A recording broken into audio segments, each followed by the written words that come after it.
नमस्कार, मैं हूं आपके साथ में मानसा मलिक और इस वक्त की बड़ी खबर आपको दे दें। हाथरस पहुंचे हैं यूपी के डीजीपी एचसी अवस्थी और अपर मुख्य सचिव गृह अवनीश अवस्थी भी हाथरस पहुंचे हैं।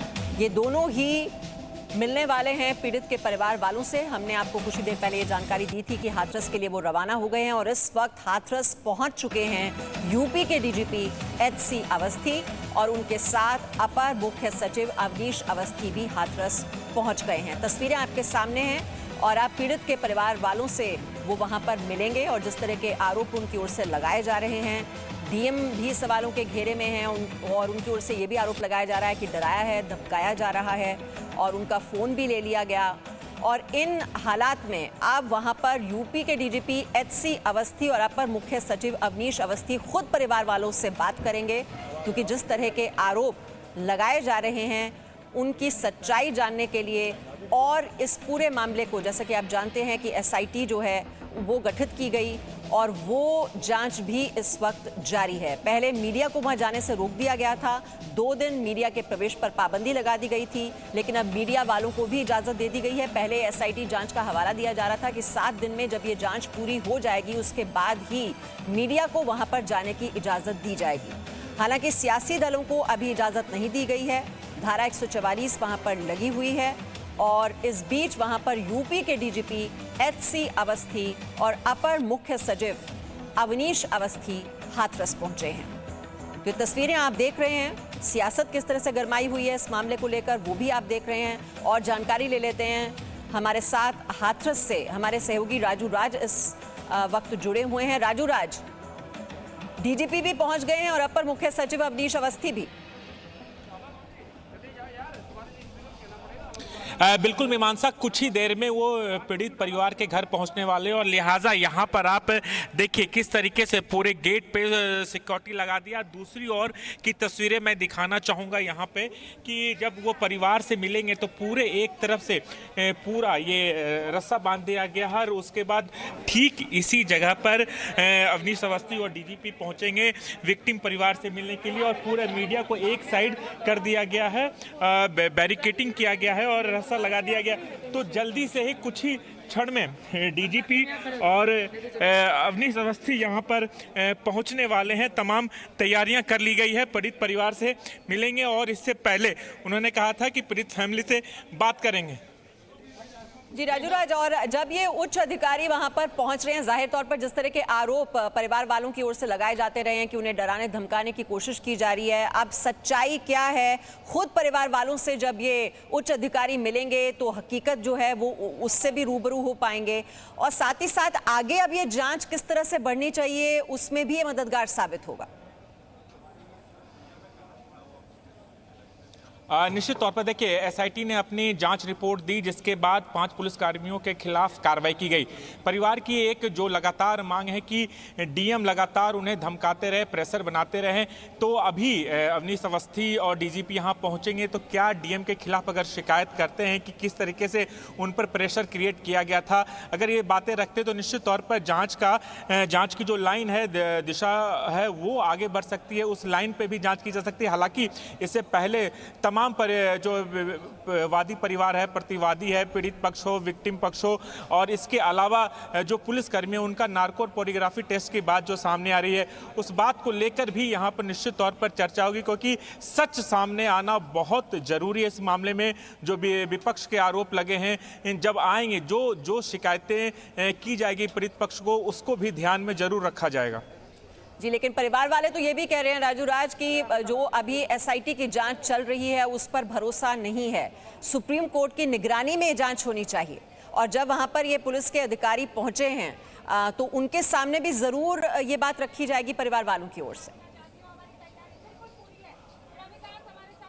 निश्चित तौर पर देखिए तमाम परिवार, सुबह से मैं इस परिवार से बात कर रहा हूं और इन्होंने अपनी जो शिकायत दी है कि किस तरीके से जब डेड बॉडी आई थी फैमिली की इजाज़त नहीं ली गई है, तमाम लोगों की बातें सामने गई थी। परिवार की तरफ से आरोप लगाया गया था, डीएम की पे शिकायत की गई थी। तो जब ये दोनों बड़े अधिकारी यहाँ पर विक्टिम परिवार से मिलेंगे, उनसे बातचीत करेंगे तो इन बातों को भी ध्यान रखा जाएगा। हालांकि एसआईटी इस पूरे मामले में जाँच की और एसआईटी के जाँच पर, चूँकि शुरुआत में ये पुलिस पुलिस वालों पे भी आरोप लगा रहे थे और यही वजह है कि 5 पुलिसकर्मियों के खिलाफ कड़ी कार्रवाई की गई है, उन्हें निलंबित कर दिया गया। तो निश्चित तौर पर अगर ये शिकायत और करते हैं कि क्या क्या इनकी जो परेशानी रही इन दिनों, उसको लेकर तो हो सकता है कि आगे इस पूरे मामले में उसे भी जांच के दायरे में निश्चित तौर पर रखा जाएगा और जांच आगे बढ़ाया जाएगा। और हाथरस केस में पीड़ित परिवार ने नार्को टेस्ट कराने से भी मना किया है। पीड़ित की मां ने जी न्यूज से बातचीत में कहा कि परिवार नार्को टेस्ट नहीं कराएगा। पीड़ित की मां ने कहा कि उन्हें इंसाफ चाहिए। हाथरस की बेटी को इंसाफ चाहिए और लगातार अभी मीडिया के लिए गांव खोला गया और हम लोग पीड़ित परिवार के घर में हैं, उनकी मां है बात करने के लिए, उनसे भी बात करते हैं कि किस तरह का दबाव बनाया जा रहा था, क्यों मीडिया से रोका जा रहा था। जन किस बात का डर लग रहा है? मैंने बात नहीं करने दे रहे थे। नहीं, क्या कह रहे थे? क्या तो कुछ नहीं रहे थे, यही कह रहे थे अरे ले दे के अपना वो करो। तो मेरे हमने जो कि हम पैसे के क्या ले दे के बात कर रहे थे? पैसे ले लो। हाँ, क्या बोला था उन्होंने? उन लोगों ने बोला था अरे तुमको मकान मिलेगा, पैसे मिलेंगे। कोई कह रहा 25 लाख दे दो, कोई कह रहा 50 लाख दे दो। अच्छा, एक वायरल ऑडियो वायरल हुआ है जिसमें से राहुल गांधी और प्रियंका गांधी का नाम लिया जा रहा है। वो 50 लाख मुआवजा दिलाने की बात कर रहे हैं। क्या कौन थे वो लोग? ये तो बड़े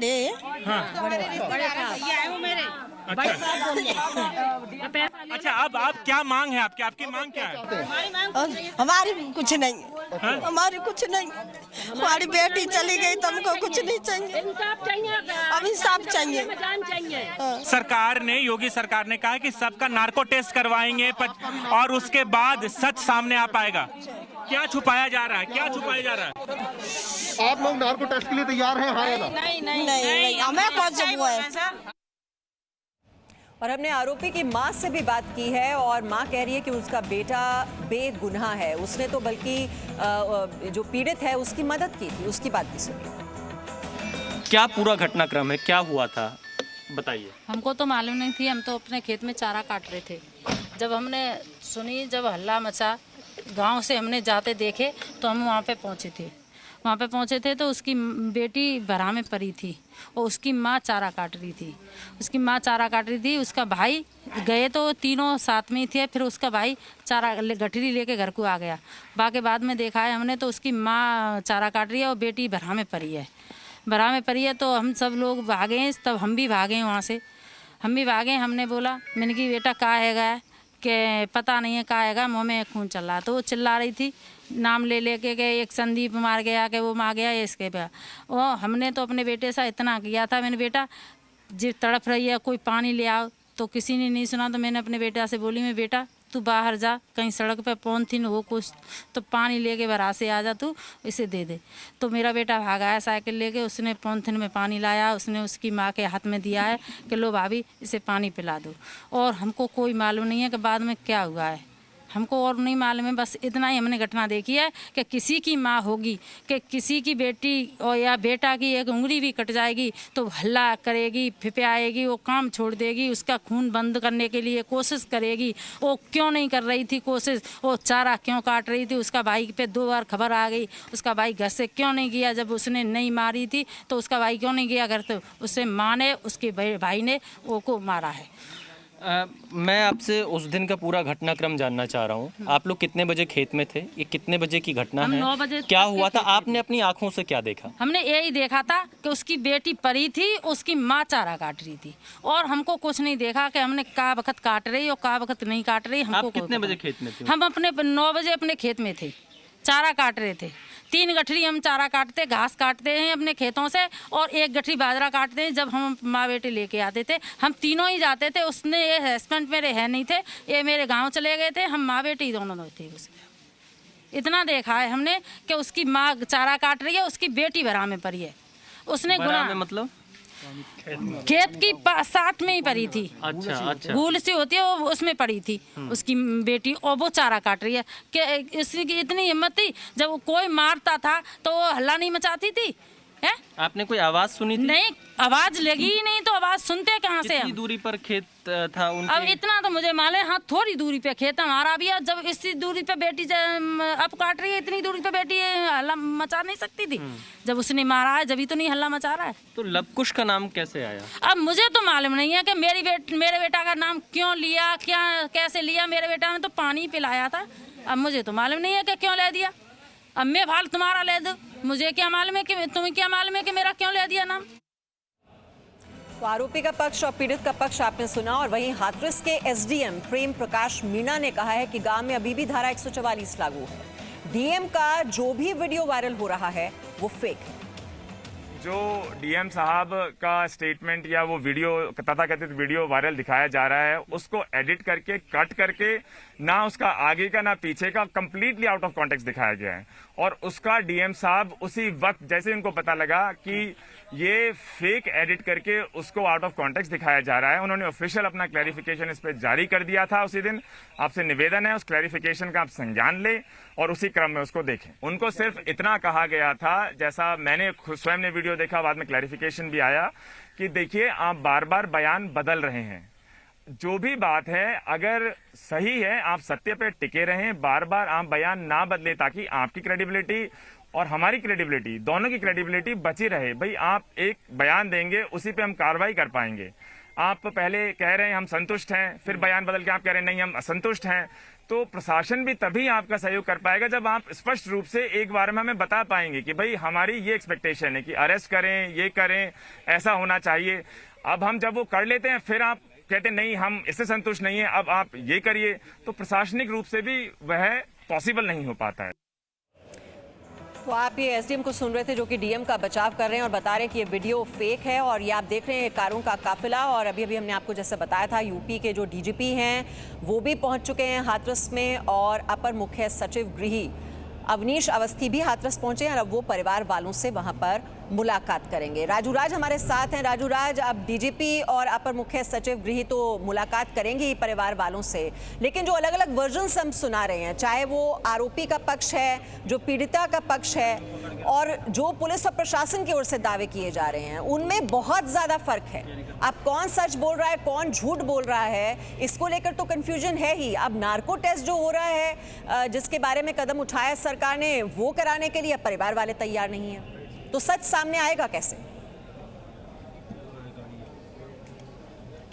देखिए निश्चित तौर पर एक बड़ा सवाल है कि तमाम जो चूंकि जी न्यूज़ एक जिम्मेदार चैनल के नाते इस खबर के हर एक पक्ष को दिखाने की कोशिश किया हो, चाहे वो पीड़ित परिवार का हो ये या फिर आरोपी परिवार का या फिर प्रशासन के तरफ से या फिर विपक्ष की, तमाम बातों को लगातार दिखा रहा है। जिस तरीके से पीड़ित परिवार ने अभी जब हमने इनसे बात की थी, भाई से बात की, माँ से बात की, इन तमाम लोगों ने कहा कि वो नार्को टेस्ट नहीं करवाना चाहते हैं। तो मेरा सवाल सिर्फ उनसे ये था कि इस केस में जो तमाम आरोप लगाए जा रहे हैं, सच और झूठ में एक बड़ा फर्क सामने आ रहा है। तो इसकी क्लैरिटी के लिए नार्को टेस्ट जब होगा तो तस्वीरें साफ हो जाएगी, दूध का दूध पानी का पानी हो जाएगा।